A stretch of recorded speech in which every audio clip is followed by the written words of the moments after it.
Où est-ce que tu diriges ton focus ces derniers temps? Sur tes responsabilités familiales, sur ce que tu vis avec tes proches, avec tes amis, ou peut-être sur des projets que tu ne te sens pas encore capable de mener à leur terme?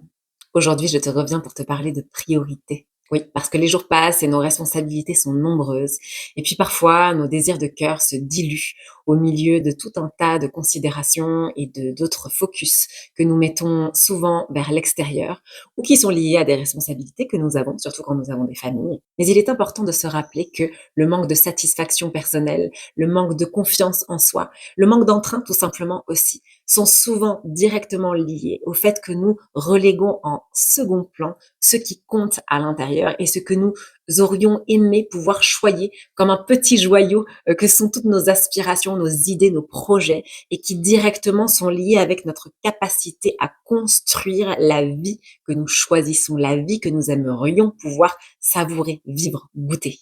Aujourd'hui, je te reviens pour que tu puisses précisément raccorder le fait que si tu remets au centre de ta vie, que tu raccordes une priorité, un focus sur les projets qui te font vibrer, sur ce que tu t'étais peut-être proposé il y a 1 an, 2 ans ou quelques mois de réaliser là, ici et maintenant, eh bien, tu vas refaire partir la machine et tu vas pouvoir petit à petit retrouver une énergie vitale précisément parce que tu viens nourrir des projets qui font sens pour toi. Alors que si tu replaces toujours les priorités vers l'extérieur, qui sont en lien avec tes proches et ta réalité quotidienne, ton environnement proche, eh bien peu à peu tu vas perdre la motivation, tu auras beaucoup plus tendance à t'adapter, à embrasser le flot qui vient de l'extérieur et donc progressivement perdre ton jus, perdre ta sève, perdre cette énergie, cette flamme intérieure qui précisément est celle qui t'amènerait à concentrer ton énergie par le fait que tu remettes ces priorités au centre en t'engageant au quotidien à poser des actions concrètes pour justement nourrir ce flot et donc te donner beaucoup plus de chances de voir les réalisations que tu espères prendre place dans la matière petit à petit, pas à pas. Alors aujourd'hui, je t'invite à te demander quel est cet aspect, ce projet, cette activité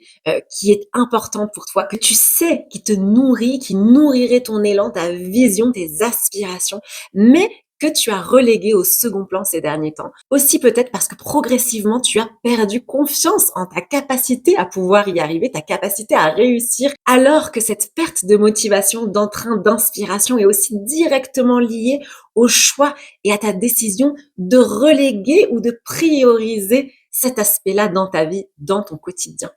J'espère que ces réflexions pourront justement t'aider à remettre du focus là où tu aimerais pouvoir te sentir avancer parce que je sais que c'est précisément ce qui va te permettre de ressentir de l'énergie à nouveau, de réouvrir le champ des possibles et surtout de nourrir ta confiance en toi-même et en ta capacité à manifester ce qui te fait vibrer.